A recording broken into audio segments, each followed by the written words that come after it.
వేదముని స్తుతులను మహాప్రభువా, పాపమెరుగని వాడవు, కపటమేమీ లేదు నీ నోట. పాపమెరుగని వాడవు, కపటమేమీ లేదు నీ నోట. ఎవరిని దూషింపను లేదు, పవిత్రుడవు. ఎవరిని దూషింపను లేదు, పవిత్రుడవు. పాడేదము నీ స్తుతులను మహాప్రభువా, పాడేదము నీ స్తుతులను మహాప్రభువా. నీచుడుగా నీవెంచబడి తృణీకరింపబడితివి. నీచుడుగా నీవెంచబడి తృణీకరింపబడితివి. వ్యాధి బాధ వేదన పొంది సహించితివి. వ్యాధి బాధ వేదన పొంది సహించితివి. పాడేదము నీ స్తుతులను మహాప్రభువా, పాడేదము నీ స్తుతులను మహాప్రభువా. గాయపరచబడితివి మాకు బదులుగా ప్రభువా. గాయపరచబడితివి మాకు బదులుగా ప్రభువా. నలుగగొట్టబడితివు మరణమైతివి. నలుగగొట్టబడిన నీవు మరణమైతివి. పాడేదము నీ స్తుతులను మహాప్రభువా, పాడేదము నీ స్తుతులను మహాప్రభువా. పరాక్రమశాలివై ప్రభు, సజీవుడవై లేచితివి. పరాక్రమశాలివై ప్రభు, సజీవుడవై లేచితివి.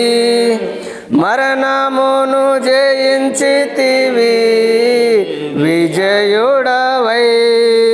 మరణమును జయించితివి విజయుడవై.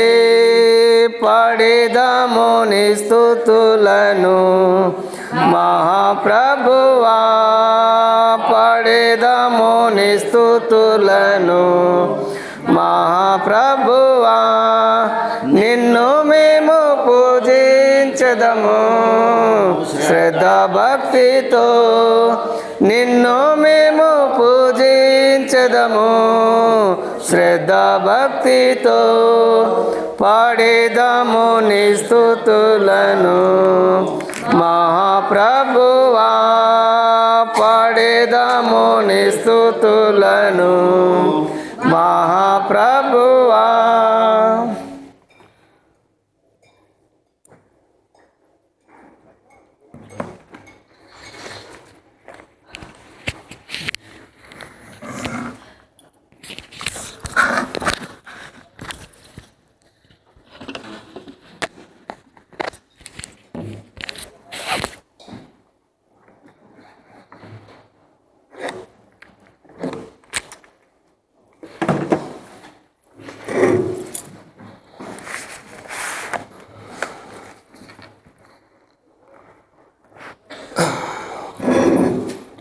సమయంలో వ్యక్తిగతంగా మనం ప్రభుని ఆరాధన చేయకమునుపు మనం ఆరాధనలో ప్రవేశించమునుపు పరిశుద్ధమైన బైబిల్ గ్రంథంలో నుండి ఒక మాటను మనం జ్ఞాపకం చేసుకుంటూ వద్దాం రండి. ప్రకటన గ్రంథము 4వ అధ్యాయం మొదటి వచనం. ప్రకటన గ్రంథము 4వ అధ్యాయం మొదటి వచనం అందరం కలిసి చదువుదాం.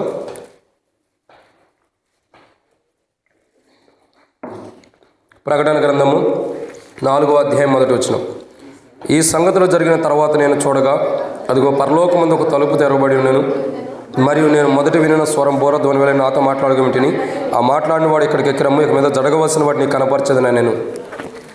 కాబట్టి దేవుని యొక్క వాక్యాన్ని చూసినట్టయితే బైబిల్లో రాయబడినటువంటి ఒక మాట మనం ఇక్కడ చూస్తూ వస్తున్నాం. సంఘం ఎత్తబాటు, ఒకటి సంఘం యొక్క అనుభవం, సంఘం ఎత్తబడేటటువంటి అనుభవాన్ని ఈ శ్రేష్టమైనటువంటి గ్రంథంలో మనం చూస్తూ వస్తున్నాం. ప్రకటన గ్రంథం 4వ అధ్యాయం 1వ వచనంలో సంఘం ఎత్తబడుట. ఏమెత్తబడుట? సంఘం. సో దీన్ని అపోస్తలుడైన పౌలు గారు తెస్సలోనికీయులకు రాసిన మొదటి పత్రిక, అపోస్తలుడైన పౌలు తెస్సలోనికీయులకు రాసిన మొదటి పత్రిక 4వ అధ్యాయం 15వ వచనం నుండి 17వ వచనంలో వారికి ప్రభు మాట్లాడుతూ వచ్చాడు. పౌలు ద్వారా, అపోస్తలుడైన పౌలు గారి ద్వారా ప్రభు మాట్లాడుతున్న మాట చూసినట్లయితే, మేము ప్రభు మాటను బట్టి మీతో చెప్పినది ఏమనగా, ప్రభు రాకడ వరకు సజీవమై నిల్చుండి మనము నిద్రించిన వారి కంటే ముందుగా ఆయన సన్నిధిని చేరము. ఆర్భాటంతోనూ ప్రధాన దూత శబ్దంతోనూ దేవుని బోరతోనూ పరలోకం నుండి ప్రభు దిగి వచ్చును. క్రీస్తునందు మృతులైన వారు మొదట లేతురు. ఆ మీదట సజీవమై నిల్చుండి మనము వారితో కూడా ఏకముగా ప్రభువుని ఎదుర్కొన్నట్టుగా ఆకాశ మండలమునకు మేఘముల మీద కొనిపోబడము. కాగా మనం సదాకాలం ప్రభుతో కూడా ఉందుము. ఇక్కడ మనం చూస్తున్నటువంటి మాట ఏంటంటే, బాక్స్ కొద్ది దూరం పెట్టి, ఇక్కడ దేవుని యొక్క వాక్యం చూసినట్టు మనం చూసేటటువంటి ఒక మాట సంఘం ఎత్తబడుట. ప్రకటన గ్రంథం 4వ అధ్యాయం 1వ వచనం మాత్రమే సంఘం ఎత్తబడతాని సూచన. ఇంతకుముందు కూడా చెబుతూ వచ్చా. ప్రకటన గ్రంథంలో 1వ అధ్యాయంలో కొంత భాగం నుండి ప్రకటన గ్రంథం 3వ అధ్యాయం చివరి వరకు కూడా సంఘంలో ఉన్న ప్రజలు ఎలా ఉండాలన్నది విశదపరుస్తూ తెలియపరుస్తూ వచ్చింది. ఎప్పుడైతే 4వ అధ్యాయానికి వచ్చిందో సంఘములకు చెప్పాల్సింది చెప్పేశారు. ఇప్పుడు 4వ అధ్యాయం ఏముంది? మొదటి వచనంలో సంఘం చెప్పాల్సిన విధానం చెప్పేసిన తర్వాత 4వ అధ్యాయం 1వ వచనంలో సంఘం ఎత్తబడుతుంది. అంటే ఆ కోణంలో సిద్ధపడి ఉన్న సంఘంలో ప్రజలు ఉంటే వాళ్ళు ఎత్తబడుతున్న అనుభవాన్ని చూస్తూ వస్తున్నాం. ఈ సంఘటన ఎక్కడి వరకు వెళ్తుందంటే మధ్యాకాశాన్ని కొనుక్కోబడుతున్న పరిస్థితికి వెళ్తుంది. అంటే సంఘం ఎత్తబాటు. సరే, ప్రకటన గ్రంథం 4వ అధ్యాయం 1వ వచనంలో సంఘం ఎత్తబడే విధానం చూస్తున్నాం. అపోస్తలుడైన పౌలు గారు తెస్సలోనికీయులకు రాసిన మొదటి పత్రిక 4వ అధ్యాయం 15 నుండి 17 వచనాల వరకు చెబుతూ వస్తున్నాడు పౌలు గారు కూడా. ఇక్కడ ఈ అన్నిట్లో మనం చూసేది ఏంటంటే సంఘం ఎత్తబడుట. ప్రభు ఆకాశం మేఘాడి రాబోతున్నాడు, అతి త్వరలో రాబోతున్నాడు కానీ సంఘం ఎత్తబడుతుంది. సో ఎవరు సంఘంగా ఎత్తబడే విధానం, సంఘంగా ఎవరు ఎత్తబడుతున్నారంటే కొన్ని ఎత్తబడే విధానంలో మొదటి విధానం ఏంటి? మరణం కాని నిద్రలో ఉండేవారు ఎత్తబడుతున్నారు. ఎవరు ఎత్తబడుతున్నారండి? మరణము కానీ నిద్రలో ఉండేవారు ఎత్తబడుతున్నారు. సరే, వారి గురించి ఒక 5 వారాలు మనం ధ్యానిస్తూ వచ్చాం. 5 ఆదివారాల్లో 5 ఆరాధనలో 5 టేబుల్ వర్తమానాలు.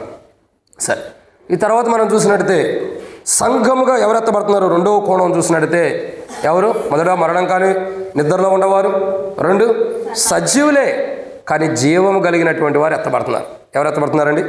సజీవులే కానీ జీవంగా. అంటే ఎవరిలైతే జీవం లేదో, ఎవరిలైతే జీవం కోల్పోయి ఉన్నారో వాళ్ళు ఎత్తబడతల్లా. ఎవరు ఎత్తబడుతున్నారు? సజీవులే కానీ క్రీస్తు యొక్క జీవం కలిగిన వారు మధ్యాకాశం నుండి పరలోక రాజ్యానికి ఎత్తబడుతున్న అనుభవం, కొనుక్కోబడుతున్న అనుభవాన్ని మనం చూస్తూ వస్తున్నాం. సరే, ఈ సన్నివేశాలు మనం చూస్తున్నాం. ఇప్పటి వరకు కూడా మనం ధ్యానించుకుంటూ వచ్చాం కొన్ని సందర్భాల్లో. ఇప్పుడు చూసేటటువంటి ఒక మాట ఏంటంటే, ఎవరు ఎత్తబడుతున్నారు? సజీవులే కానీ జీవం కలిగినటువంటి వారు ఎత్తబడుతున్నారు. ఎవరు? సజీవులే కానీ జీవం కలిగిన వారు ఎత్తబడుతున్నారు. ఓకే, సజీవులే కానీ జీవం కలిగిన వారు ఎత్తబడుతున్నారు అనేది మనం చూస్తూ వస్తున్నాం. దాని గురించి ఒక మాట మనం చూసినట్లయితే కీర్తనల గ్రంథము 84వ అధ్యాయం. కీర్తనల గ్రంథము 84వ అధ్యాయము 2వ వచనం. యెహోవా మందిర ఆవరణములను చూడవలెనని నా ప్రాణము ఎంతో ఆశపడుచున్నది, అది సొమ్మసిల్లుచున్నది. జీవము గల దేవుని దర్శించుటకు నా హృదయమును నా శరీరము ఆనందంతో కేకలు వేయుచున్నది. చాలా. కాబట్టి ఇక్కడ మనం చూస్తున్న మాట ఏంటంటే, జీవం గల దేవుని దర్శించుటకు నా హృదయమును నా శరీరమును ఆనందంతో కేకలు వేయుచున్నదని భక్తుడు అంటున్నాడు. దానికి ముంగట ఏమంటాడంటే, నా ప్రాణము ఎంతో ఆశపడుచున్నది, సొమ్మసిల్లుచున్నదట. ఇక్కడ మొదటి కోణం మన జాగ్రత్త గమనించాల్సిన విషయం ఏంటంటే, సొమ్మసిల్లుట. ప్రాణం ఎలా ఉంది? సొమ్మసిల్లిపోతుందంట. సొమ్మసిల్లటం అంటే అర్థం ఏంటి? స్పృహ తప్పిపోవడం అని అర్థం. ఏంటి? స్పృహ తప్పిపోవడం అని అర్థం. దాన్ని ఇంగ్లీష్లో టైడ్ అయిపోయారు అంటారు, ఇంకా రెస్ట్ లేదంటారు, చాలా విషయాలు ఉంటాయి. కాబట్టి ఇక్కడ ఏమంటాడంటే, నా ప్రాణం ఎంతో ఆశపడుచున్నది, అది సొమ్మసిల్లుచున్నది. కాబట్టి దేవుని యొక్క వాక్యాన్ని మనం జాగ్రత్త గమనించినట్టయితే ఇక్కడ దాసుడు ఉన్నాడు, ఆయన ప్రాణము ఎలా ఉందండి? సొమ్ము చెల్లుచున్నదంట. దేని కొరకు అంటే ఏ స్థితిలో ఉన్నవారు క్రీస్తు యేసు యొక్క జీవము కొరకు, క్రీస్తు యేసు యొక్క జీవం కలిగిన వారుగా ఉండడం కొరకు, క్రీస్తు యేసు యొక్క జీవం కలిగిన వారుగా ఉండడం కొరకు ప్రభు రక్షణ, ప్రభు విడుదల కొరకు సొమ్ము చెల్లుచున్నారు. మళ్ళీ చెప్పమంటారా? ఏ స్థితిలో ఉన్నవారు క్రీస్తు యేసు జీవమును కలిగిన వారుగా, రాసుకున్నారా? ఏ స్థితిలో ఉన్నవారు క్రీస్తు యేసు జీవము కలిగిన వారుగా ఉండడం కొరకు ప్రభు రక్షణ బ్రాకెట్లో విడుదల కొరకు విస్మయం నొందేరు అని అంటే బైబిల్లో కొన్ని విషయాలు చూడొచ్చు. ఏం చూడొచ్చండి? కొన్ని విషయాలు. అందుకే దేవుని యొక్క వాక్యంలో కీర్తనల గ్రంథంలో కూడా ఒక మాట రాయబడుతూ వచ్చింది. ఏమని రాయబడుతూ వచ్చిందంటే, కీర్తన గ్రంథంలో, దేవా నా ప్రాణము నీ రక్షణ కొరకు, నీ రక్షణ కొరకు నా ప్రాణము సొమ్మసిల్లుచున్నదే అని కీర్తనకారుడు అంటాడు. ఇక్కడ మనం గమనించాల్సిన కోణం ఏంటండి అంటే, విస్మయము నొందటం అంటే ఏంటి అర్థం? స్పృహ తప్పిపోవట. కాబట్టి క్రీస్తు యేసు యొక్క జీవము కొరకు చాలామంది ఈ లోకంలో స్పృహ తప్పిపోయిన వారు ఉన్నారు. వాళ్ళు ఏ స్థితిలో ఉన్నప్పుడు స్పృహ తప్పిపోయారు అంటే, క్రీస్తు యేసు రక్షణ, రక్షణ అంటే దానికి అర్థం ఏంటంటే విడుదల అని కూడా అర్థం ఉంది వ్యాఖ్యానంలో. ఎలా ఉంది? విడుదల. కాబట్టి క్రీస్తు యేసు యొక్క, ఒక మాట చెప్పండి, ఏ స్థితిలో ఉన్నవారు క్రీస్తు యేసు యొక్క జీవం కలిగిన వారుగా ఉండడం కొరకు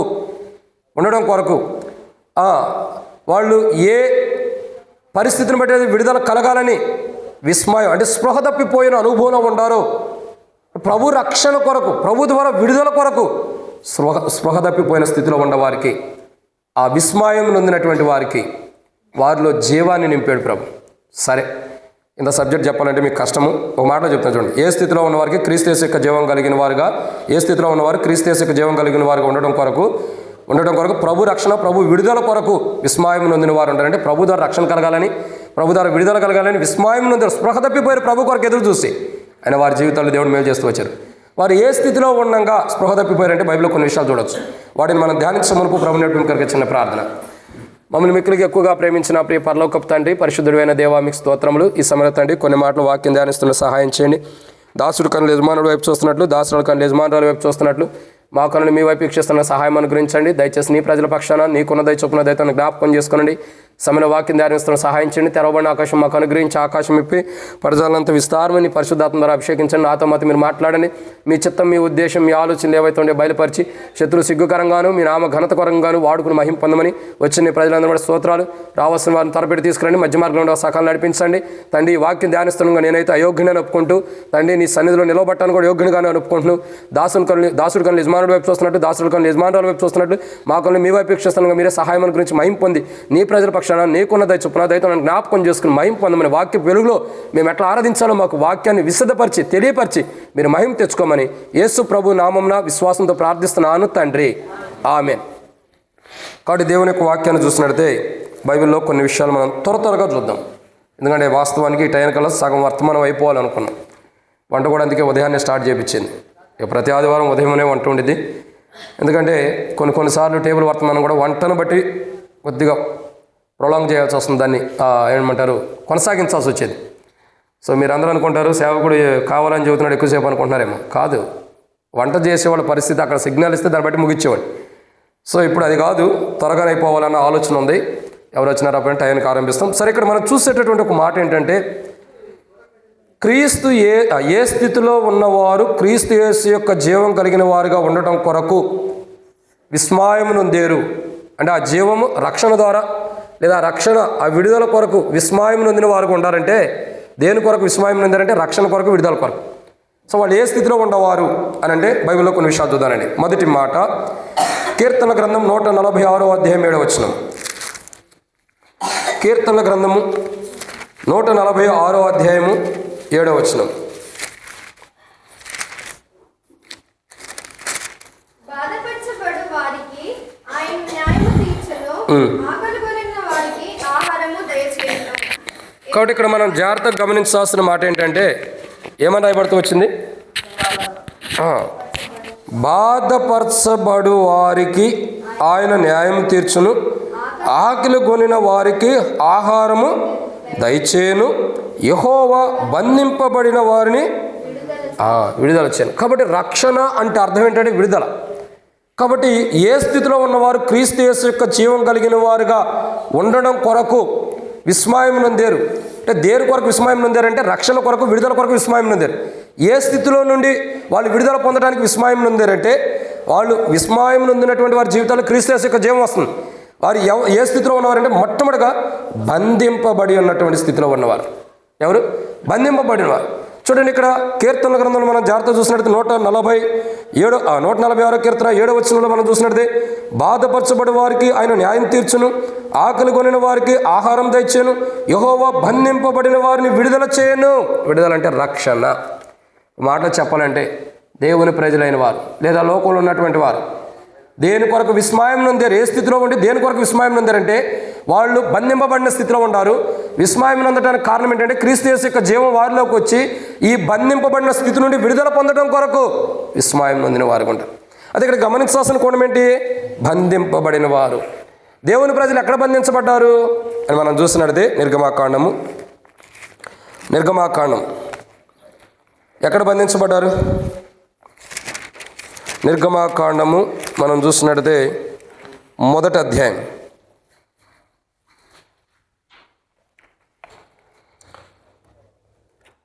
నిర్గమాకాండము 1వ అధ్యాయము మనం చూసినట్టయితే 12వ వచనం 11 నుండి. నిర్గమాకాండం 1వ అధ్యాయం 11వ వచనం. కాబట్టి వారి మీద పెట్టిన భారములలో వారిని శ్రమ పెట్టుటకు పెట్టి పనులను చేయించి అధికారులను వారి మీద నియమింపగా వారు ఫరో కొరకు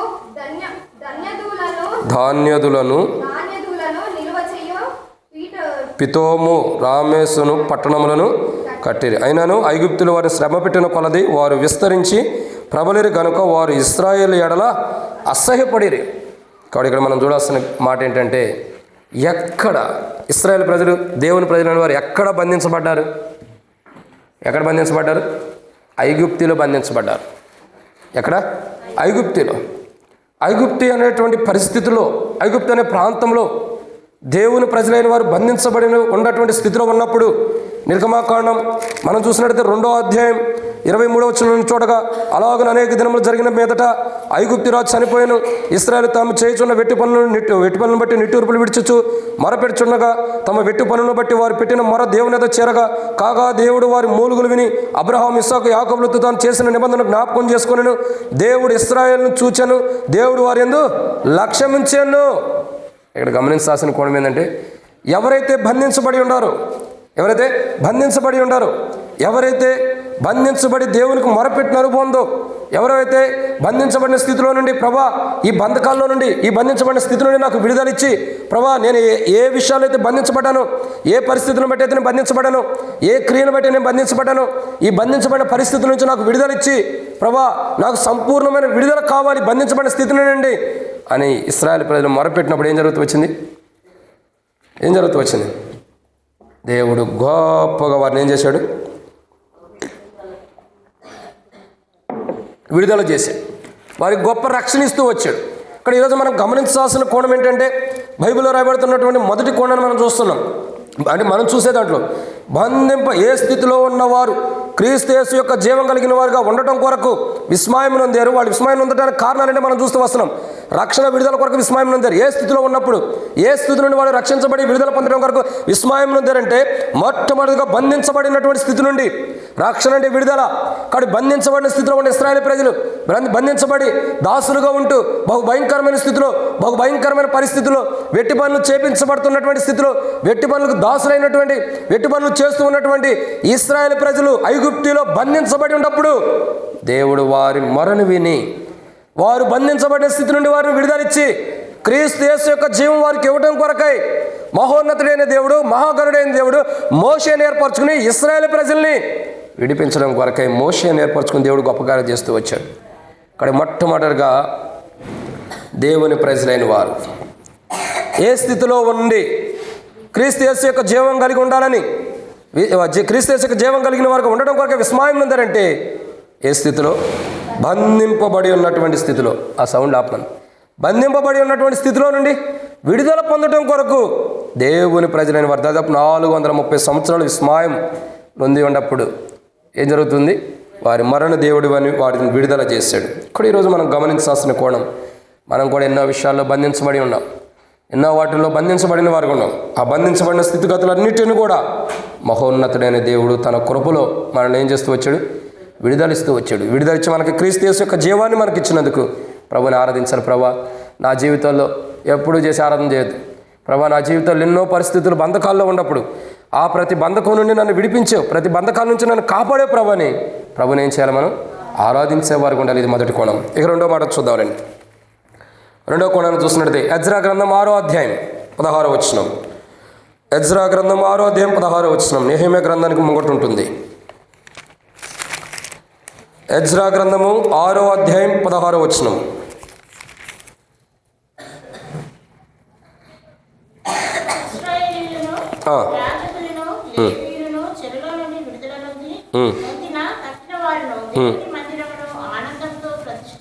చాలా అక్క. కాబట్టి ఇక్కడ మనం చూస్తున్న రెండో కోణాన్ని చూస్తున్నాం. ఏ స్థితిలో ఉన్నవారు క్రీస్తు యేసు యొక్క జీవం కలిగిన వారుగా ఉండడం కొరకు విస్మయం నొందారంటే దేని కొరకు అంటే రక్షణ కొరకు. ఏ స్థితిలో నుండి విడుదల పొందడం కొరకు వాళ్ళు విస్మయం నొందారంటే మొట్టమొదటిగా బంధించబడిన స్థితిలో నుండి వాళ్ళు రక్షణ అంటే విడుదల కొరకు విస్మయం నొందిన అనుభవం ఉంది. రెండోదిగా మనం చూడగా చెర నుండి ఏమని రాయబడుతూ వచ్చిందండి? అప్పుడు ఇశ్రాయేలును యాజకులను లేవిను చెరలో నుండి విడుదల నొందిన తక్కిన వారు దేవుని మందిరంలో ఆనందముగా ప్రతిష్ఠిత చేసిరంట. కాబట్టి ఇక్కడ మనం రెండో కోణాన్ని చూసినట్టయితే ఏ స్థితిలో నుండి వాళ్ళు రక్షణ కొరకు విస్మయం నొందారంటే, ఏ స్థితిలో నుండి వాళ్ళు రక్షణ అంటే విడుదల కొరకు విస్మయం నొందారంటే చెర నుండి. ఎక్కడి నుండి అండి? చెర అంటే భయంకరమైన చెరలో ఉన్నప్పుడు వారి జీవితాలు చూడగా దేవుని ప్రజలైన వారు కానీ, ఇక్కడ యూదులు కానీ దేవుని ప్రజలైన వారి సంగతులు కూడా మనం చూస్తూ వస్తున్నాం. అనేక మంది చెరలో ఉంటూ వస్తున్నారు, చెరగొనుపోబడుతున్నారు. చెరగొనుపోబడటం అంటే అర్థం ఏంటి? ఎవరో కష్టాలు కదక్క, ఎవరో వచ్చి మనల్ని అక్రమంగా లాక్కుని వారి దగ్గరగా మనల్ని బానిసలు పెట్టుకోవడమే చెరగా కొనిపోయినట్టు. మనకి ఇష్టం లేకపోయినా మన ఇంటి నుండి వాడు తీసుకెళ్ళి వాళ్ళ దగ్గర మనల్ని దాచిపెట్టుకుని వారి దగ్గర మనల్ని పెట్టుకోవడమే చెరగొనిపోయినట్టు. కాబట్టి మనకి ఇష్టం లేకపోయినా తీసుకెళ్ళి వాళ్ళ దగ్గర పెట్టుకోవడం చెరగొనిపోయినట్టు. కానీ దేవుని ప్రజలైన వారు, దేవుని ప్రజలు యూదులు కానీ, దేవుని ప్రజలు కానీ, ఇశ్రాయేల్ ప్రజలు కానీ అనేక మంది యొక్క జీవితాల్లో చెరకొనుపోబడిన స్థితిలో ఉన్నప్పుడు ఆ చెరకొనుపోబడిన అనుభవాన్ని బట్టి వాళ్ళు విస్మయం నొందినప్పుడు ఆ చెర నుండి విడుదల కావాలి, రక్షణ కావాలని దేవుని సన్నిధిలో వాళ్ళు ఎదురు చూసి క్రీస్తు యేసు యొక్క జీవం కలిగిన వారు ఉండి ప్రభు ద్వారా ఈ రక్షణ విడుదల మాకు అవసరమని ఎదురు చూసినప్పుడు మహోన్నతుడైన దేవుడు, ఆది సంభూతుడైన దేవుడు, ఆకాశం మహాకాశం పటజల్ల గొప్ప దేవుడు పరము నుండి ఏం చేశాడు? దేవుని ప్రజలైన వారిని చెర నుండి విడుదల చేశాడు. అంటే దేవుని ప్రజలైన వారికి చెర నుండి రక్షణ ఇచ్చాడు. దేవుని ప్రజలైన వారు చెరలో ఉన్నప్పుడు లేదా చెరలో ఉన్నటువంటి ప్రజల్ని విడుదల అనుగ్రహించి రక్షణ ఇచ్చి విస్మయం నొందిన వారిలో క్రీస్తు యేసు యొక్క జీవాన్ని ఇచ్చాడు. స్పృహ తప్పిపోయినటువంటి వారి జీవితాలు విడుదల ఏమంటారు? చెర నుండి విడుదల లేక ప్రతిసారి చెరలోకి వెళ్ళిపోతూ ఆ పరిస్థితులను బట్టి స్పృహ తప్పిపోయిన స్థితిలో ఉన్నటువంటి దేవుని ప్రజలైన వారు ఇప్పుడు ఏం చేయబడుతున్నారు? విడుదల పొందుతున్నారు చెర నుండి. ఇక్కడ ఇది గొప్ప అనుభవం. ఇక్కడ ప్రియులారా మనం చూస్తున్న రెండవ కోణం. మొట్టమొదటి కోణం ఏంటి? ఏ స్థితిలో ఉన్నవారు క్రీస్తు యేసు యొక్క జీవం కలిగిన వారుగా ఉండటం కొరకై విస్మయం నొందారంటే రక్షణ కొరకు. మొట్టమొదటి దేని కొరకు? రక్షణ కొరకు విస్మయం నొందారు, విడుదల కొరకు. రక్షణ అంటేనే విడుదల.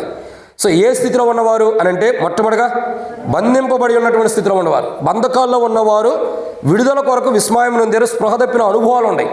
రెండవ కోణం చెరలో ఉన్నటువంటి వారు విడుదల కొరకు ఎదురు చూశారు కాబట్టి క్రీస్తు యేసు యొక్క జీవం వారిలోకి రాబడుతున్న అనుభవాలు ఉన్నాయి. మూడో మాటను మనం చూద్దామండి. దేవుని యొక్క వాక్యాన్ని చూస్తున్నట్టయితే యెషయా గ్రంథము 51వ అధ్యాయం 14వ వచనం. యెషయా గ్రంథము 51వ అధ్యాయం 14వ వచనం.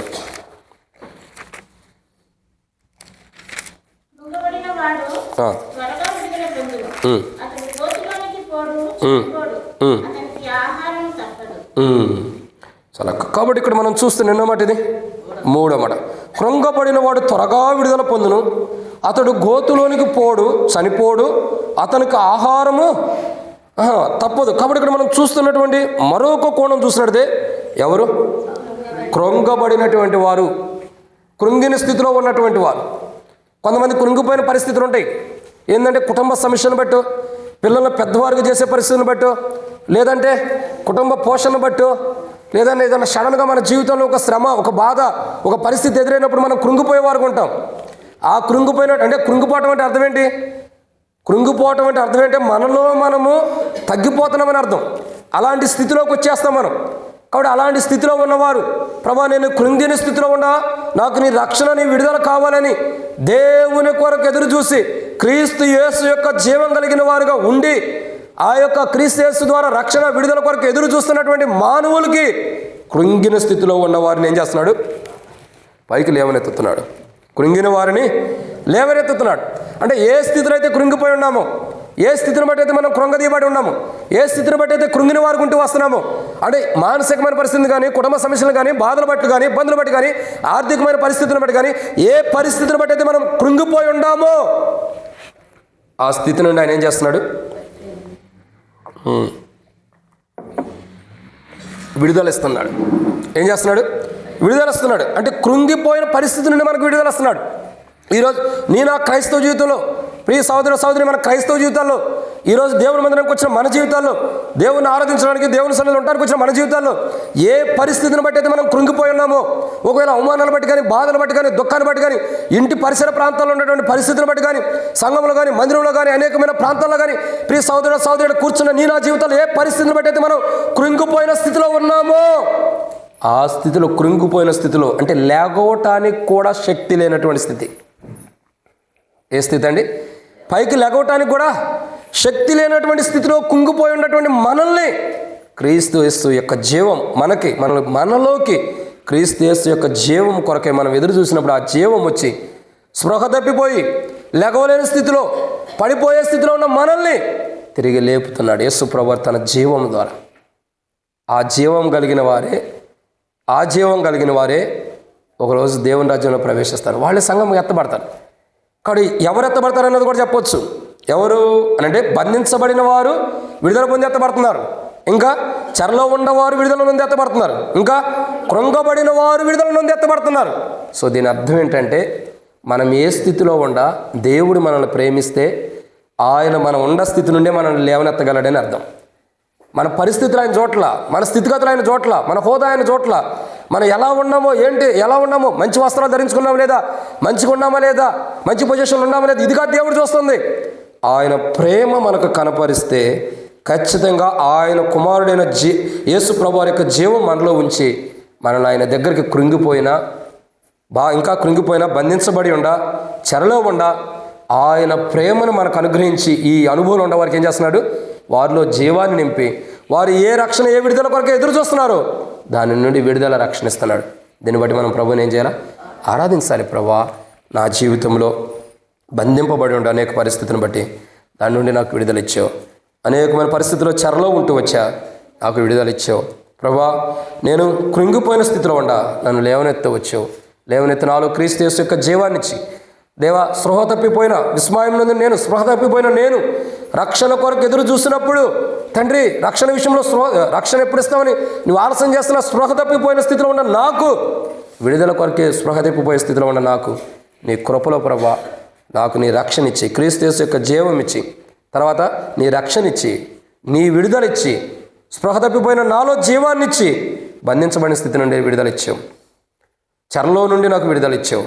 కృంగిపోయిన స్థితి నుండి లేవనెత్తి విడుదల ఇచ్చావు. ఇంత మహోన్నతుడైన దేవుడిగా నీవు ఉన్నందుకై, ఇంత గొప్ప కార్యం నా ఎడల చేస్తున్నందుకే నీకు కృతజ్ఞతల ప్రభువుని మనం ప్రభుని ఆరాధించాలి. ఇది 3. ఇక 4వ విషయాన్ని చూద్దారండి. ఇక 4వ విషయం, దేవుని యొక్క వాక్యాన్ని చూస్తున్నట్టే ఎజ్రా గ్రంథం 9వ అధ్యాయం 13వ వచనం. నెహెమ్యా గ్రంథం మనకు ముంగట ఉంటుంది. ఎజ్రా గ్రంథం 9వ అధ్యాయం 13వ వచనం.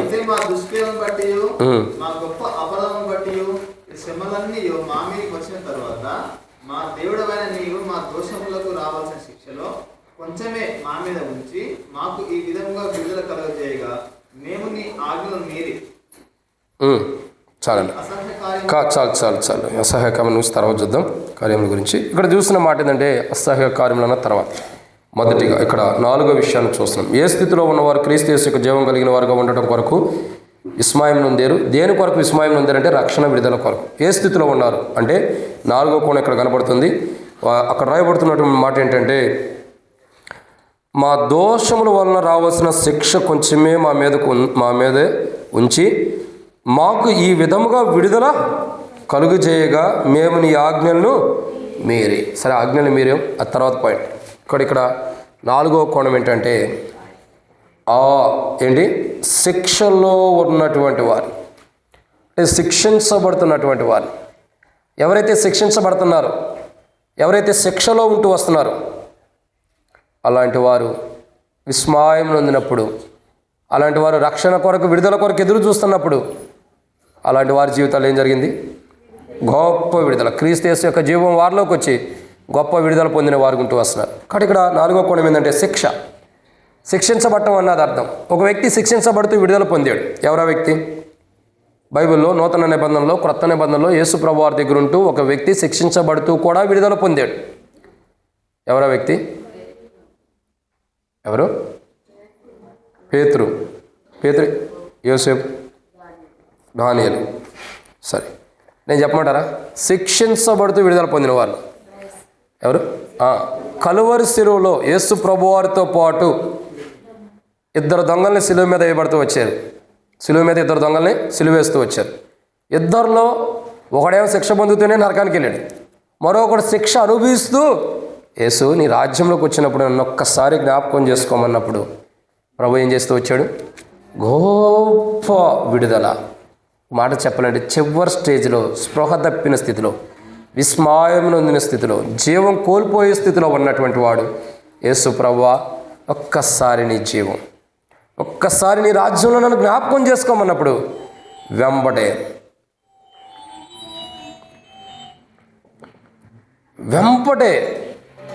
ఏమంటాడు? నేడు నువ్వు నాతో కూడా పరదేశంలో ఉంటావు. మీకు ఒక విషయం చెప్పంటారా? యేసు ప్రభువు వారి శిలువలో ఎన్ని మాటలు పలికాడు? దొంగ ఎన్ని మాటలు పలికాడు? 7 మాటలు ఉండే దొంగ పలికింది కూడా. దొంగ కూడా 7 మాటలు పలికాడు. చూపిస్తా ఖచ్చితంగా. ఒకే వచనంలోనే దరిదాపు వచ్చేస్తాయి 7 మాటలు. లాస్ట్ టైమే అక్కడ చెప్పాను నేను. సిలువలో ఉన్న దొంగ 7 మాటలు పలికాడు. అందరూ ఒక మాటే అంటారు. 7 ఖచ్చితంగా ఉండే. అర్థమవుతుందండి? తీస్తాం ఖచ్చితంగా. పాయింట్ టు పాయింట్ వచ్చింది అక్కడ. భీమదాస్ బ్రదర్ ఉండాలంటే 7 కాదు 14 అని రావాల్సిందే. అదే దేవుని కృప. కాబట్టి 7 పాయింట్లు. ఒకసారి జీవితం ఆశ్చర్యపోయారు అందరూ కూడా. అరే, సిలువలో ఉన్న దొంగ కూడా 7 మాటలు పలికాడా? అది తర్వాత జీవితానండి. కాబట్టి దేవుని యొక్క వాక్యాన్ని చూస్తున్నట్టయితే ఇక్కడ రాయబడిన మాట ఏంటి? శిక్ష. సిలువలో ఉన్న ఒక దొంగ శిక్షించబడుతున్నాడు. ఎందుకు శిక్షించబడుతున్నాడు? ఇక్కడ ఉన్న దొంగ ఏమో దొంగతనం చేసి తన పరిస్థితిని బట్టి తను పట్టుబట్టడం ద్వారా శిక్షించబడుతున్నాడు.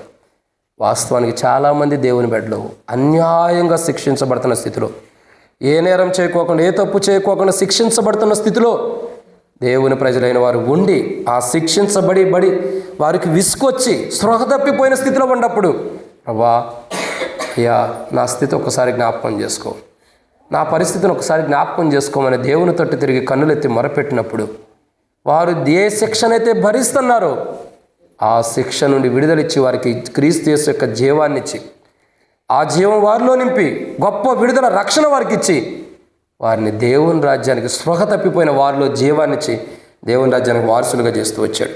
ఇక్కడ మనం గమనించాల్సిన కోణం ఏంటంటే, మనం కూడా అనేక పర్యాయాలు శిక్షించబడిన వారం.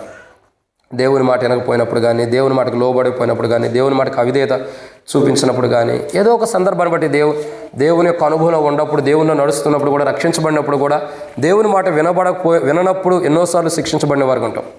నా మటుకు నేనైతే ఎన్నోసార్లు శిక్షించబడ్డా దేవుని ద్వారా. నేను గొప్పవాడిని కాదండి, ఎవరైనా ఒకటే దేవుని దృష్టిలో, సేవకులైన, విశ్వాసులైన, దేవుని బిడ్డలైన, సంఘ పెద్దలైన, చాలాసార్లు నేను ఏదైనా మిస్టేక్ నా జీవితంలో ఉంటే, ఏదైనా తప్పు నేను చేస్తూ వస్తే, ఏదైనా పరిస్థితి నా జీవితంలో ఎదురైతే మొట్టమొదటి దేవుడు నన్నే శిక్షిస్తాడు. మీకు ఆ సత్యం చెప్పాల్సింది ఏంటంటే, నేను ఎవరి మీద కోపంగా ఉండా, ఎవరు నా మీద కోపంగా ఉండా, నేను ఎవరితో గొడవగా మాట్లాడినా, ఎవరు నాతో గొడవ మాట్లాడినా మొట్టమొదటి దేవుడు నన్నే శిక్షిస్తాడు. మీకు ఆ విషయం తెలియదు. మొట్టమొదటి ఎవరిని శిక్షిస్తాడు? మీకంటే మొదలు నన్నే శిక్షిస్తాడు. నా తర్వాత మీ దగ్గరికి వస్తాడు. ఎందుకు చెబుతున్నానంటే, ఆ శిక్ష నేను చాలాసార్లు భరించా. ఆ శిక్షలో ఉన్నప్పుడు ప్రభా ఫలానోళ్ళు ఇలా ఉండా, సరే వాళ్ళు తప్పు చేసినా చేయకపోయినా నేను తప్పు చేసి ఉంటాను, క్షమించు ప్రభా, నేను తప్పు చేశాను అంటే. ఎందుకు చెబుతున్నానంటే, ప్రతి సందర్భం దేవుని శిక్ష మన జీవితాల్లోకి వచ్చింది మనం సరిచేయడానికే, మన కీడుకరం కావాలి. అలాంటి శిక్షలు ఎన్నో మనం పొందుతూ ఉన్నప్పుడు ప్రభువా ఈ శిక్ష నేను భరించలేనన్నప్పుడు, ఆ శిక్షను భరించలేక ఆ పరిస్థితిని బట్టి మనం బాధపడినప్పుడు, స్పృహ తప్పిపోయిన స్థితిలో ఉన్నప్పుడు యేసు ప్రభువు తన జీవాన్ని మనలోకి ఇచ్చి, చాలు నా కుమారుడా, చాలు నా కుమార్తె, నువ్వు శిక్షించబడిన విధానం చాలు, స్పృహ తప్పిపోతున్న నీలో ఇదిగో నా కుమారుని యొక్క జీవాన్ని ఇచ్చి విస్మయం నందుతున్న నీకు రక్షణ విడుదలిస్తున్నా. ఏ పరిస్థితిని బట్టి అయితే నువ్వు శిక్షించబడుతున్నావో దాని నుండి, ఆ శిక్ష నుండి నీకు విడుదలిస్తున్నానని ప్రభువైన యేసు ప్రభువు మన జీవితాల్లో ఆయన జీవం ద్వారా తండ్రి అయిన దేవుడు అనుగ్రహిస్తూ వచ్చాడు. అందుని బట్టి మనం ఏం చేయాలి? ప్రభువుని ఆరాధించాలి. ప్రభువా ఎన్నోసార్లు నా జీవితంలో శిక్షణ అనిపిస్తూ వచ్చావు, శిక్షించబడుతూ వచ్చా. కారణం ఏంటంటే నాకు మేలు చేయటానికే. కానీ ఆ శిక్షలో కూడా నీవు నా జీవితంలో నాకు ఆ శిక్షను శిక్షించింది కూడా నాకు విడుదల ఇవ్వటం కొరకే. అందుకే బైబిల్లో ఉంది, తండ్రి శిక్షను, తండ్రి గద్దింపును ఎవరో కూడా కాదనుకోకూడదు. నీ తండ్రి గద్దించేటప్పుడు ఏం చేయాలా? లోబడాలంట. నీ తండ్రి శిక్షించేటప్పుడు లోబడాలి. సంఘానికి ఆత్మీయ తండ్రి ఎవరంటే సేవకుడే. ఇక్కడ ఎవరైనా సరే శిక్షించేటప్పుడు ఏం చేయాలా? లోబడాలి. అప్పుడే మన క్రైస్తవ జీవితం ఒక అనుభవంలోకి వచ్చింది. అట్లు శిక్షించబడుతున్న మన జీవితాల్లో యేసు ప్రభువారు ఆ శిక్షించబడి స్పృహ తప్పిపోతున్న స్థితిలో ఉన్నప్పుడు యేసు ప్రభువారి యొక్క జీవం, యేసు ప్రభువారు మన కొరకే కలువరిశిలో ప్రాణం పెట్టి చనిపోయి తిరిగి లేవటం ద్వారా, ఆయనలో ఉన్న జీవం మనలోకి రావటం ద్వారా శిక్ష నుండి మనం విడుదల పొందుతున్నాం. మొట్టమొదటిగా దేని నుండి విడుదల పొందాం? బంధింపబడిన స్థితి నుండి. 2 చెర నుండి. 3 కృంగబడిన స్థితి నుండి. 4 శిక్ష నుండి విడుదల పొందాం. ఇక 5వ మాట చూద్దాం రండి. దేవుని యొక్క వాక్యాన్ని చూసినట్టే 5వ మాట లూకాసు వార్త 13వ అధ్యాయం 12వ వచనం. లూకాసు వార్త 13వ అధ్యాయం 12వ వచనం. యేసు ఆమెను చూసి రమ్మని పిలిచి, అమ్మా, నీ బలహీనత నుండి విడుదల పొంది ఉన్నావని ఆమెతో చెప్పి. కాబట్టి ఇక్కడ మనం ఎన్నో మాట చూస్తున్నామండి. 5వదిగా, ఏ స్థితిలో ఉన్నవారు క్రీస్తు యేసు యొక్క జీవం కలిగిన వారుగా ఉండడం కొరకు విస్మయం నొందారు. దేని కొరకు విస్మయం నొందారంటే ప్రభు రక్షణ, ప్రభు విడుదల కొరకు. ఏ స్థితిలో ఉండి అని అంటే 5వ మాట లూకాసు వార్త 13వ అధ్యాయం 12వ వచనంలో మనం చూసినట్లయితే, యేసు ఆమెను చూచి రమ్మని పిలిచి, అమ్మా, నీ బలహీనతల నుండి విడుదల పొంది ఉన్నావని ఆమెతో చెప్పాను. విడుదల అంటే రక్షణ. కాబట్టి ఇక్కడ మనం చూస్తున్న 5వ కోణం ఏంటంటే బలహీనతల నుండి. దేని నుండి అండి? బలహీనతల నుండి విడుదల పొందింది. చూడండి, ఇక్కడ ఒక సహోదరి ఉంది. ఆమె 18 ఏండ్ల నుండి బలహీన పరచు దెయ్యము పట్టి ఒక స్త్రీ అచ్చట ఉందంట. 18 ఏండ్ల నుండి బలహీనపరచు దెయ్యము పట్టిన ఒక స్త్రీ అసలు నేను. ఆమె నడుము వంగిపోయి ఎంత మాత్రమును చక్కగా నిలవబడుకుండెను. యేసు ఆమెను చూచి రమ్మని పిలిచి, అమ్మా, నీ బలహీనత నుండి విడుదల పొంది ఉన్నావని ఆమెతో చెప్పాను. అర్థమవుతుందండి? ఆమెతో చెప్పాను. చెప్పగానే ఏం జరిగింది? ఆమె మీద చేతులు ఉంచగానే ఆమె చక్కగా నిలబడి దేవుని మహిమపరిచాను. ఇక్కడ మనం గమనించాల్సిన 5వ కోణం ఏంటంటే బలహీనత. సో బలహీనత ఉన్నప్పుడు మానవుడు ఎలా ఉంటాడు చెప్పండి? దీన్ని బట్టి, ఈ వచనాన్ని బట్టి మనం అర్థం చేసుకుంటే వంగిపోయి ఉంటాడు. ఎలా ఉంటాడు చూడండి. మనం వృద్ధాప్యంలోకి వచ్చినప్పుడు చాలామంది కట్టి పట్టుకుని నడుస్తారు. ఇప్పుడు కట్టెలు లేవులేండి, ఫ్యాషన్ ఎక్కువైపోయింది. ఇప్పుడు రకరకాలు వచ్చేసినాయి. పూర్వ దినాల్లో కట్టెలు పట్టుకుని నడిచేవాడు చాలామంది వృద్ధులు. ఇప్పుడు కూడా కొంతమంది అలా నడుస్తారు. ఎందుకంటే ఆ స్థితిలో బలహీనత వచ్చేసింది ఆ దేహానికి. అప్పటి వరకు మంచిగా నిలబడి ఎంతో వ్యవసాయం చేయగలరు, ఎంతో పని చేయగలరు, ఎన్నో విషయాల్లో పని పాటలో కానీ ఎన్నో విషయాల్లో ధైర్యంగా బలంగా చేయగలిగిన వారు ఒకనొక సందర్భం వచ్చినప్పుడు ఏమవుతారు? శరీర బలహీనతలు వచ్చినప్పుడు బలహీనుడైపోతారు. ఇంకప్పుడు తనకు ఇంకో సపోర్ట్ అవసరం, తనకు ఇంకో సపోర్ట్ కావాలి. అక్కడ ఈరోజు మనం చూస్తున్నటువంటి కోణం ఏంటంటే మన జీవితాల్లో బలహీనత నుండి ఆయన రక్షణ ఇచ్చాడంటే విడుదల ఇచ్చాడు. 18 ఏండ్ల నుండి, ఎన్ని సంవత్సరములు? 18 ఏండ్ల నుండి బలహీనతతో దయ్యం పట్టినటువంటి ఒక ఆమె ఉంది. 1 సంవత్సరం 2 సంవత్సరాలు కాదు, ఎన్ని సంవత్సరాల నుంచి దయ్యం పట్టింది? 18 ఏండ్ల నుండి దయ్యం పట్టినటువంటి బలహీనతతో బాధించబడుతున్నటువంటి ఒక స్త్రీ. ఆమె యేసు ప్రభు దగ్గరకు వచ్చినప్పుడు ఆమెను రమ్మని ప్రభు ఆమె మీద చేతులుంచగా ఆమె తన బలహీనతల నుండి విడుదల పొందిన అన్న మాట లూకాసు వార్త 13:12 మనం చూస్తున్నాం. గొప్ప విడుదల అంటే బలహీనతల నుండి. నేను అనుకుంటా ఆమె గత 18 సంవత్సరాలు, ఎన్ని సంవత్సరాలు? 18 సంవత్సరాల నుండి ఏమై ఉండిద్ది? ఆమె విస్మయం నుండి ఉంది, స్పృహ తప్పిపోయింది. విడుదల కొరకు ఈ బలహీనత నుండి, ఈ దయ్యం నుండి నన్ను బలహీనపరిచే దెయ్యం నుండి నాకు విడుదల కావాలని 18 సంవత్సరాల నుంచి ఎదురు చూసి విస్మయం నొందిందిగా. అంటే ఒక మాట చెప్పాలంటే విడుదల కొరకు ఎదురు చూసి స్పృహ తప్పిన స్థితిలో ఉండి ఆమె దగ్గరికి యేసు ప్రభువు వచ్చి, అమ్మా ఇక్కడికి రమ్మని ఆయన దగ్గర తీసుకుని ఆమె చేతులు ఉంచగా ఆమెలో ఉన్న బలహీనత ఆమె నుండి విడుదలైపోయింది. ఆమె నుండి విడుదల కలుగుతూ వచ్చింది. 18 సంవత్సరాల నుండి ఉన్న బలహీనతకి విడుదల ఇచ్చాడు ప్రభు. ఎంత గొప్పవాడు ఆలోచన చేయండి, ఎంత గొప్పవాడు. మన జీవితాల్లో ఈమెకు 18 సంవత్సరాలు ఉన్నప్పుడే తన బలహీనత నుండి విడుదల కలిగింది. 18 సంవత్సరాలు బాధించబడినప్పుడు మనం పాపముల చేత ఎన్ని సంవత్సరాలు పాపం అనే బలహీనత చేత ఎన్ని సంవత్సరాలు బాధించబడ్డాం. ఒక్కొక్కరు మారటానికి ఎన్ని సంవత్సరాలు పట్టింది మనకి. పాపం మనల్ని బలహీనపరుస్తూనే వచ్చింది కదా, పాపం మనల్ని బలహీనులుగా చేస్తూ వచ్చింది కదా. ఎన్ని సంవత్సరాలు ఒక వ్యక్తి మారటానికి 10 సంవత్సరాలు పట్టొచ్చు, 15 సంవత్సరాలు పట్టొచ్చు, 20 సంవత్సరాలు పట్టొచ్చు, 30 సంవత్సరాలు పట్టొచ్చు, 50 చనిపోయే స్థితిలో కూడా పట్టొచ్చు. ఈమెకు 18 సంవత్సరాలే తన బలహీనత నుండి విడుదల పొందడానికి టైం పట్టింది. మన జీవితాల్లో నా మటుకు నాకు 18వ ఏట నేను రక్షించబడిన అనుభవం నాకు ఉంది.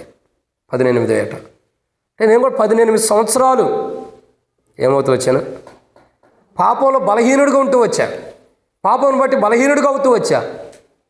యేసు ప్రభువు వారి దగ్గరికి వచ్చినప్పుడు, ఆయన వాక్యం నా మీదకి వచ్చినప్పుడు, ఇక్కడ ఆయన చేతులు కనబడుతున్నాయి, నా జీవితంలో ఆయన వాక్యం వచ్చినప్పుడు నా నన్ను బలహీనపరిచే పాపం నుండి ఆయన విడుదల ఇచ్చిన వాడుకుంటూ వచ్చాడు. గొప్ప విడుదల ఆయన కలుగు చేస్తూ వచ్చాడు. అందుని బట్టి ప్రభు నేను చేయాలా, ఆరాధించేవాడుగా ఉండాలి. నేనైనా మీరైనా మీ జీవితాల్లో వ్యక్తిగతంగా ఇక్కడికి వచ్చిన ప్రియ సహోదరి మీ జీవితంలో ఎన్ని సంవత్సరాలు పాపం మనల్ని బలహీనం చేసి ఉండేది. పాపం అనే దెయ్యం బట్టి ఎన్ని సంవత్సరాలు మనం బలహీనంగా ఉండి ఉంటాం. ఎన్ని సంవత్సరాలు క్షమించండి, ఎన్నో సంవత్సరాలు పాపం అనే దెయ్యం మనకు బట్టి ఎన్నో బలహీనతల్లో మనం ఉండాం, ఎన్నో సంవత్సరాలు.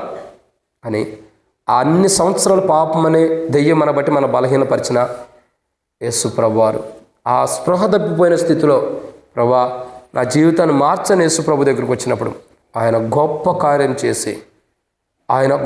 చేసి బలహీనతను బట్టి అనేక సంవత్సరాల నుండి పాపం అనే బలహీనతను బట్టి విడుదల పొందలేని స్థితిలో ఉన్న మనకి, ఆయన ఆ బలహీనతను బట్టి విస్మయం నొందినటువంటి మనకి, స్పృహ తప్పిపోయిన స్థితిలో ఉన్న మనకి, ఆయన కుమారుడైన యేసు ప్రభువారు కలువరిశిల్లో చనిపోయి తిరిగి లేటం ద్వారా, ఆయనలో ఉన్న జీవము ద్వారా మన జీవితాలు ఏమవుతూ వచ్చినాయి, విడుదల అంటే రక్షణ పొందుతూ వచ్చాం.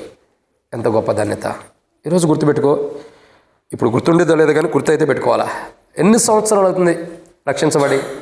ఇప్పుడు మనకు అర్థం కావాలంటే ఇప్పుడు మనకి ఎన్ని సంవత్సరాలు అన్నది మనం తీర్చుకోవాలి. అందరికీ తెలుసు మనకి ఎన్ని సంవత్సరాలు అన్నది మనకు ఒక ఐడియా ఉందా లేదా? మనం ఎన్ని సంవత్సరాలు అయింది రక్షించబడి అంటే దాన్ని మనం చెప్పొచ్చు. ఎన్ని సంవత్సరాలు అని చెప్పొచ్చు? సహజంగా ఒకరు 10 అనో, ఒకరు 30 అనో, ఒకరు 20 అనో, ఒకరు 50 సంవత్సరాలను చెప్పుకుంటూ వస్తాం. అంటే నువ్వు రక్షించబడిన కాడి నుంచి ఇప్పటి వరకు నీకు ఎన్ని సంవత్సరాలు అంటే అది లెక్క ఉండదు. పుట్టిన కాడి నుంచి ఇప్పటి వరకు ఎన్ని సంవత్సరాలు అదే కౌంటింగ్ చేస్తాం. దాంట్లో నుండి రక్షించబడిన సంవత్సరాలు తీసేస్తే మిగతా సంవత్సరాలు ఏంటో అవి మన పాపం అనే బలహీనతలో మనం ఉండట్టు. అర్థమవుతుందండి? రక్షించబడిన కాడి నుంచి ఇప్పటి వరకు మనకి ఎన్ని సంవత్సరాలు అవి తీసేస్తే ఇంకా మిగతా ఉంటాయి కదా మనకు వచ్చిన వయసులో, అవి పాపం అనే బలహీనతలో మనం ఉండట్టు. అంటే ఇక అర్థం చేసుకుని ఎన్ని సంవత్సరాలు బలహీనతలో ఉన్నామన్నది, ఉన్నావా లేదా?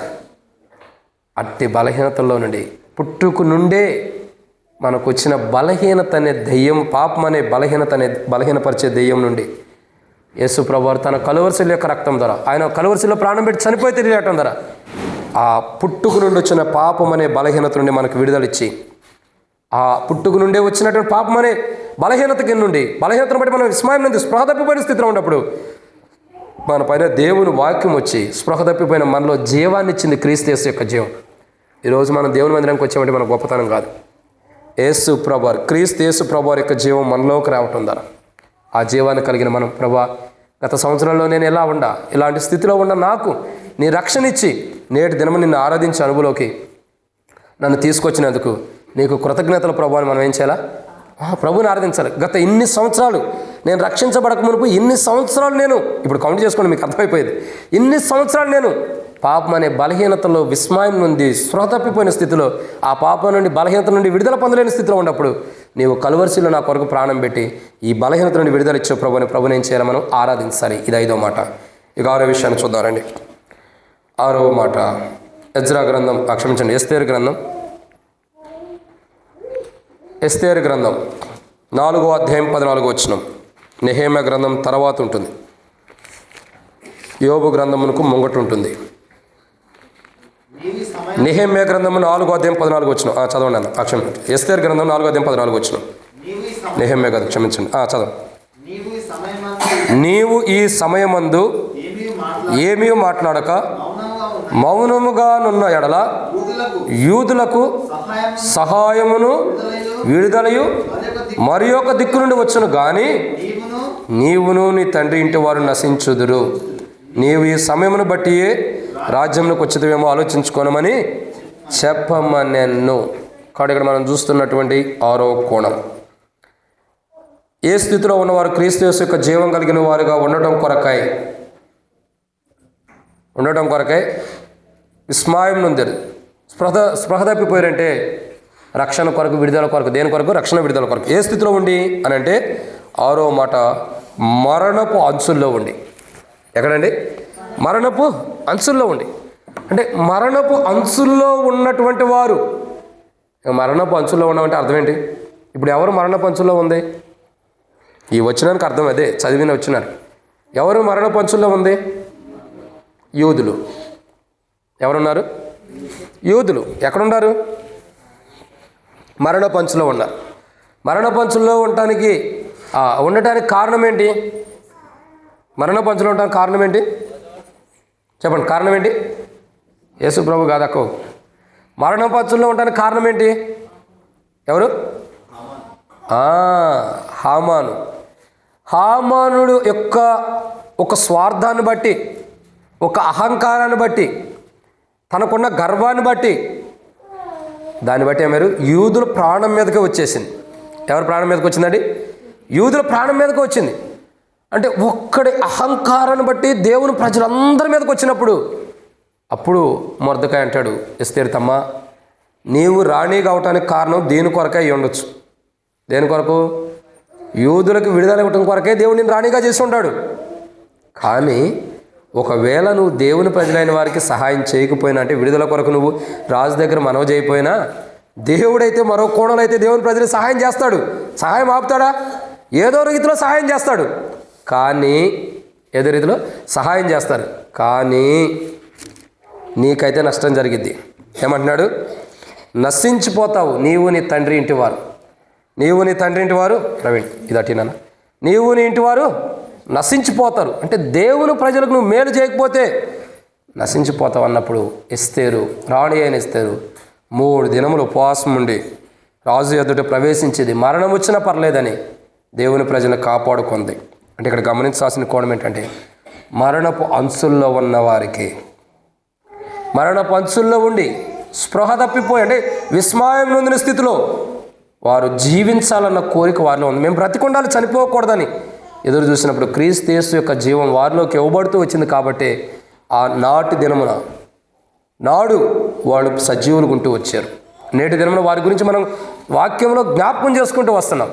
ఈరోజు మనం గమనించాల్సిన కోణం ఏంటంటే, మరణపు అంచుల్లో ఉన్నటువంటి వారికి, మరణపు అంచుల్లో ఉండి విస్మయం నొందినటువంటి వారికి క్రీస్తు యేసు యొక్క జీవం ఇచ్చి గొప్ప విడుదల ఇచ్చిన వాడు ఉన్నాడు. ఏమిచ్చాడండి? గొప్ప విడుదల. నిజంగా చూడండి, మరణ పంచుల్లో ఎన్నిసార్లు మనం మరణ పంచుల్లో లేం? మరణ పంచులు ఉండేవారు ఎన్నిసార్లు లేం? కోవిడ్ బట్టి మరణ పంచుల్లోకి వెళ్ళొచ్చాం. నేనైతే 1 సంవత్సరంన్నర మరణ పంచుల్లోనే తిరుగుతూ వచ్చా. కానీ దేవుడు నన్ను మరణానికి అప్పగించాల. బైబిల్ ఒక మాట ఉంది, ఆయన నన్ను కఠినముగా శిక్షించిన కానీ మరణముకు అప్పగించాలైన. ఇక నేను ఒకటే అనుకున్నా, మరణం ఒకటే నా జీవితంలో తక్కువ అనుకున్నా. ఏం తక్కువ అనుకున్నాను? మరణం ఒకటే నా జీవితంలో తక్కువ అనుకున్నా. ఎప్పుడు మరణిస్తానా అని వాక్యం చెప్పేటప్పుడు కానీ, ఎక్కడైనా ప్రార్థన చేసేటప్పుడు కానీ అదే అనుకుంటే ఉండేవాడిని, ఎప్పుడు మరణిస్తానా అని. అట్లా మరణపు అంచుల్లో ఉన్న నన్ను ఈరోజు ఎంత గొప్ప స్థితిలో దేవుడు నిలబెట్టాడు చెప్పండి. అద్భుతం. ఇది దేవుని సంకల్పం. ప్రియులారా, ఏ స్థితిలో ఉన్నటువంటి వారు క్రీస్తు యేసు యొక్క జీవం కలిగిన వారుగా ఉండడం కొరకై విస్మయం నొందేరు.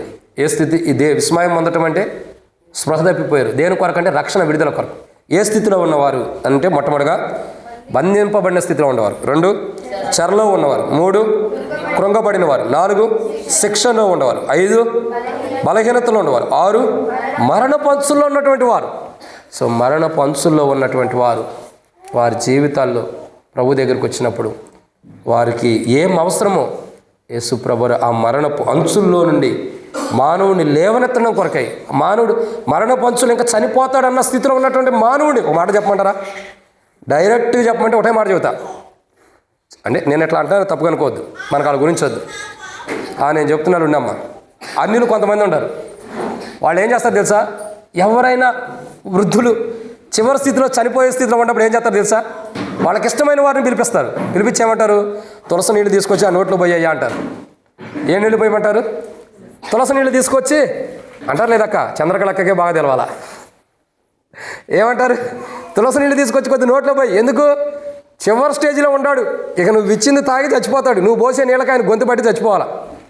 తులసి నీళ్ళు పోయమంటారు చివరి స్థితిలో ఉన్నప్పుడు ఆ తులసి నీళ్ళు. నేను ఎందుకంటానంటే సరే వారి సంగతి కాదు, జనరల్గా చెబుతున్నా.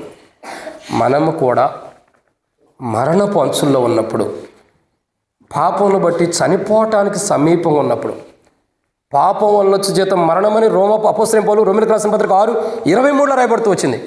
అట్టి మరణాన్ని తెచ్చుకోవాల్సిన స్థితిలో ఉన్నప్పుడు యేసు ప్రభువారు నిజంగా చెప్తున్నానండి, మనం మరణపు అంచుల్లో కొట్టిమెట్టలాడుతున్నప్పుడు యేసు ప్రభువారు కలువరి శిలువలో మన కొరకే మరణించాడు.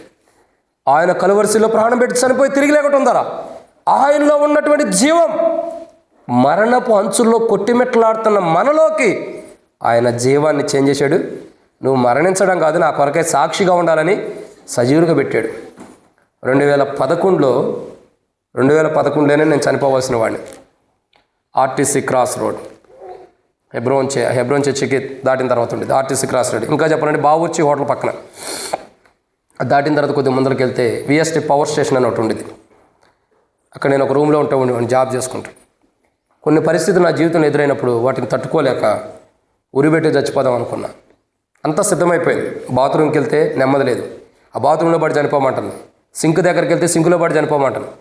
ఎట్ట చూసినా ఫ్యాన్ వైపు చూస్తుంటే ఫ్యాన్ గురేసి చనిపోని కొన్ని పరిస్థితులను బట్టి ఆ టైంలో తట్టుకోలేనప్పుడు సరే నేను ఎటు రక్షించబడ్డా కదా, నేను ఎటు మార్మోస్ బాప్తిసం తీసుకున్నా కదా, చనిపోవద్దని నేను అన్నాను. కానీ చనిపోయే ముందర నన్ను రక్షించిన ప్రభువుకు ఒకసారి ప్రార్థన చేద్దాం. ఆయన సమాధానం ఇచ్చి నువ్వు చచ్చిపో అంటే ఉరిపెట్టి చచ్చిపోతాం అని ప్రార్థన చేశా. నా తిక్క కాకపోతే దేవుడు ఎందుకు ఉరిపెట్టి చచ్చిపోమంటాడు? అర్థం కదా. పిరికివారు అవిశ్వాసులు ఎక్కడికి వెళ్తారు? అదే నరకానికి వెళ్తారు, దేవుని రాజ్యానికి వెళ్తారండి.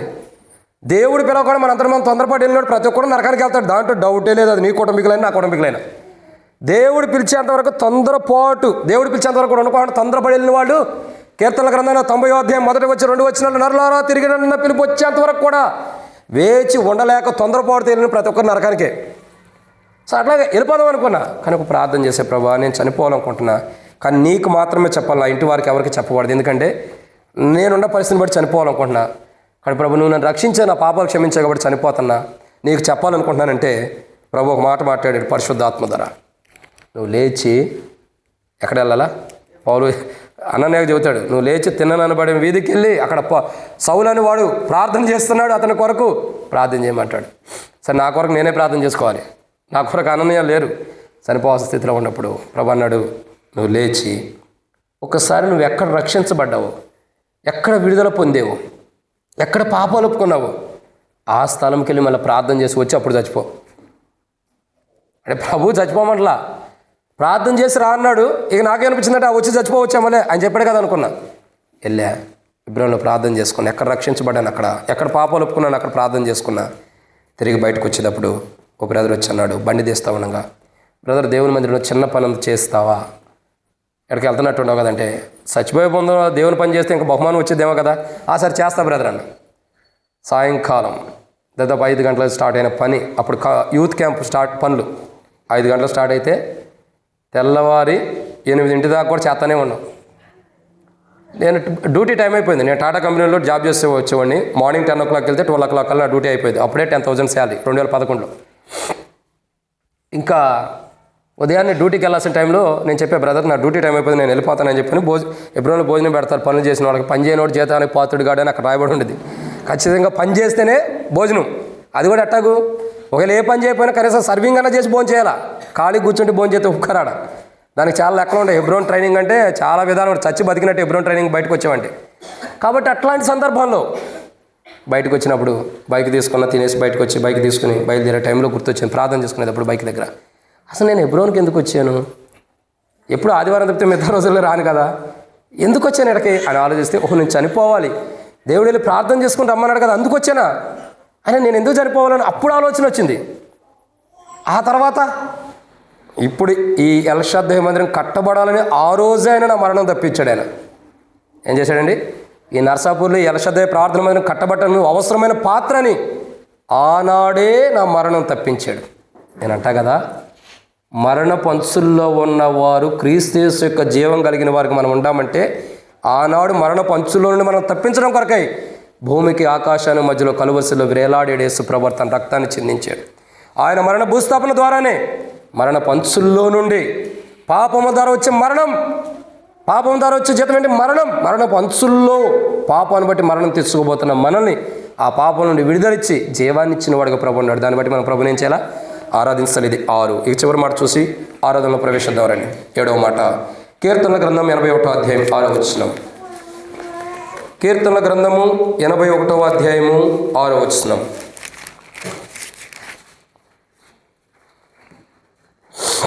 వారి భుజము నుండి నేను బరువును దింపగా వారి చేతులు ఎంత గంపగల. ఏడ చదువుకున్నావమ్మా? తెలుగు నర్సాపూర్లో చదువుకున్నావు, ఇంకెక్కడ చదువుకున్నావా? నర్సాపూర్లో చదువు బాగా చదువుతారు, బయట ఫారెన్లో చదువుకున్నట్టుంది లెక్క. చదవండి, ఇంకెవరైనా చదవండి. 81వ కీర్తన 6వ వచనం.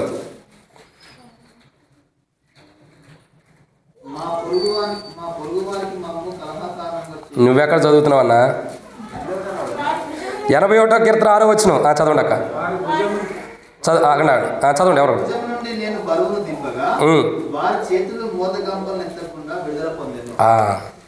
కాబట్టి ఇక్కడ మనం చూస్తున్న 7వ మాట ఏంటంటే, ఏ స్థితిలో ఉన్నవారు క్రీస్తు యేసు యొక్క జీవం కలిగిన వారికి ఉండి క్రీస్తు యేసు యొక్క జీవం కలిగిన వారికి ఉండడం కొరకాయి విస్మయం నొందారు. అంటే రక్షణ విడుదల కొరకు, దేని కొరకు? రక్షణ విడుదల కొరకు విస్మయం నొందారంటే, స్పృహ తప్పిన స్థితిలో ఉండారంటే. 7వ మాట, మీద బరువు ఉన్నటువంటి వారు.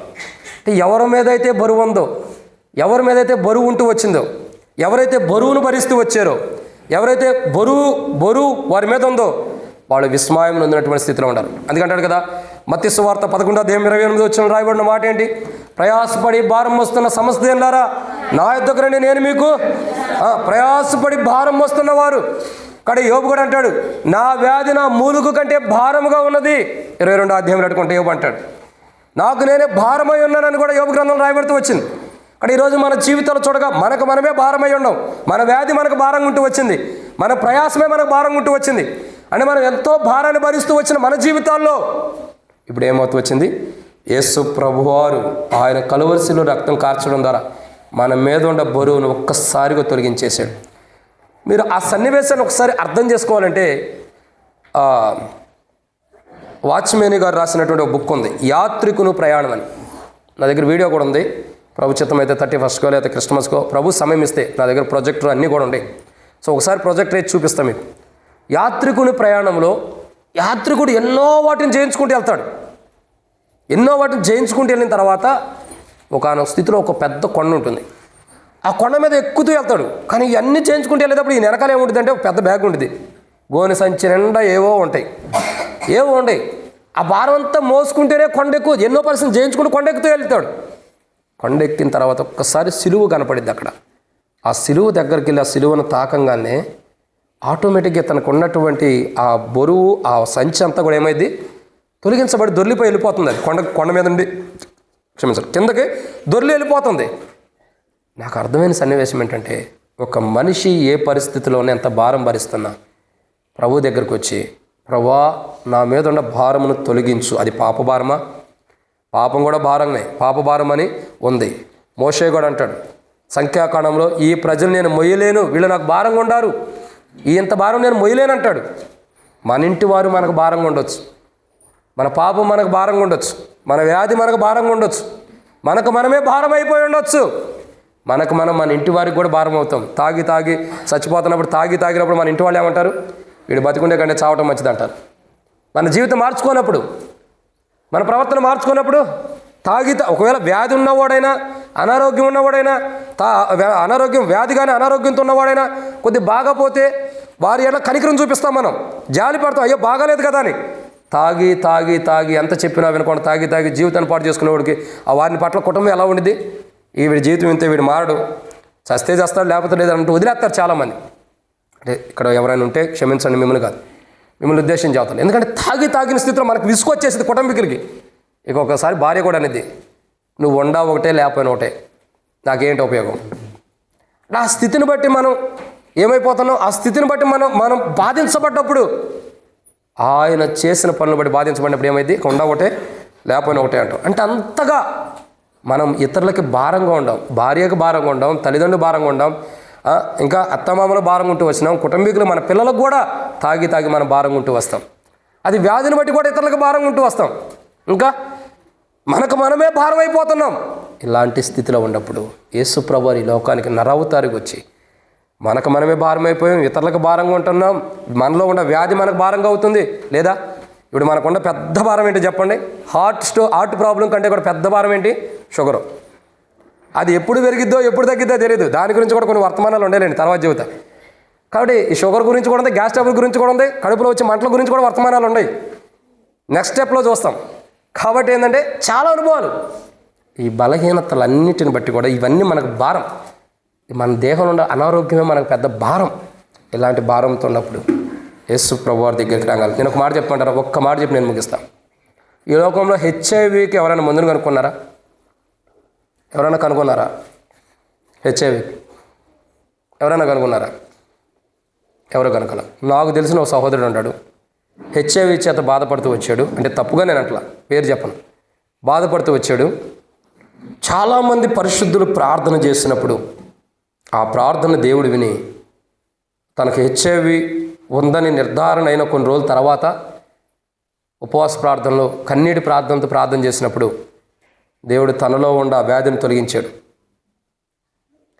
తర్వాత హాస్పిటల్కి వెళ్ళి మళ్ళీ చెక్ చేసుకుంటే, ఇదేంది బ్రదర్, ఒకసారి రెండుసార్లు టెస్ట్ చేసినా నీకు ఉంది కదా, ఇప్పుడు లేదేంటి? యేసు ప్రభువారు తన కలువరి శిలువ దగ్గరకు వచ్చినప్పుడు, ప్రభా నేను పాపిని రక్తంతో కడగమనగానే పాపాలు కడిగాడు, పాపంతో పాటు ఆ వ్యాధిని కూడా కడిగేశాడు. ఏం కడిగాడండి? పాపాన్ని కడిగాడు, పాపంతో పాటు వ్యాధిని కూడా కడిగాడు. కానీ మనం బల దగ్గరికి వచ్చిన మన వ్యాధులు పోవట్లా, నీకైనా నాకైనా ప్రియ సహోదరుడు సహోదరి. ఎందుకంటే మనం అట్లా యథార్థంగా అడగలేకపోతున్నాం, అందుకే ఆ వ్యాధులు కడగబడబడతలా. ఆయన అడిగింది ఏంటి? నా పాపాలు కడుగు ప్రభు, నేను ఎప్పుడు చచ్చిపోతాను అన్నాడు. కానీ ప్రభువుకి అడిగింది ఏంటి? తన దేహమును కూడా కడిగాడు, తన దేహంలో ఉన్న అనారోగ్యాన్ని కూడా. అది ప్రభు యొక్క గొప్ప కార్యం. అంటే దాన్ని మనం గ్రహించలేని స్థితిలో ఉన్నాం కాబట్టి ఇలాగే ఉన్నాం. గ్రహిస్తే ఆ స్థితిలోకి ఉన్నతమైన స్థానంలోకి వెళ్తాం.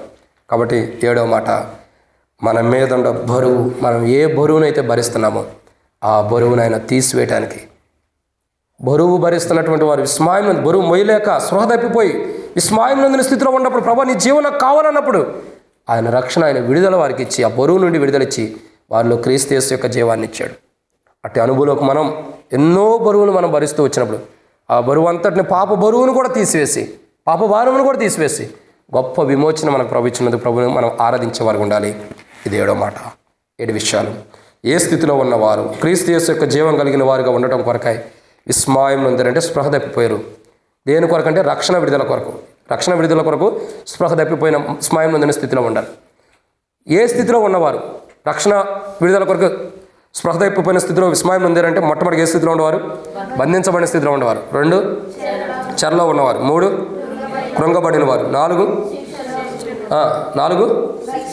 శిక్షలో ఉన్నవారు. 5 4 అంటే శిక్షించబడుతున్నవారు. 5 బలహీనతలు ఉన్నవారు. 6 మరణ పంచులు ఉన్నవారు. 7 మీద భయంకరమైన బరువు అంటే భారాన్ని భరిస్తున్నవారు.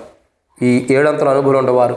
ప్రభా నీ జీవం మాకు కావాలి, మేము నీ ఎడల నీ కొరకు ఎదురు చూసి, నీ రక్షణ కొరకు, నీ విడుదల కొరకు ఎదురు చూసి విస్మయం ఉందామని వారు పెట్టుకున్నప్పుడు, ఒక రకంగా మనం క్రైస్తవ భాషలో చెప్పాలంటే, నేను పాపంలో ఉండ ఈ బాధ నుండి నా మీద తీసే ప్రభా, ఈ పాపాన్ని నా మీద తీసేయమని మనం మొరపెట్టుకున్నప్పుడు ఆయన కుమారుడైన యేసు ప్రభువారు కలువరి శిలువలో కార్చిన రక్తం ద్వారా మన ప్రతి బలహీనత నుండి కడిగి పరిశుద్ధపరిచి మనం నిర్దోషులుగా చేసినందుకే ప్రభుని మనం ఏం చేయాలి?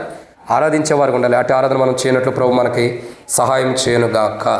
ఆమేన్. ఈ సమయంలో మనం నిలబడినట్లయితే ఒక పాట పాడుకున్న తర్వాత మనం ఒకరి తర్వాత ఒకరం ఒక పాట అయిన అనంతరము ఒక తర్వాత ఒక సహోదరి మార్చి ప్రభుని ఆరాధన చేద్దాం. పాట అయిన అనంతరం సండే స్కూల్ పిల్లలు కూడా సండే స్కూల్కి వెళ్ళండి. నిలవబడి పాట పాడదాం.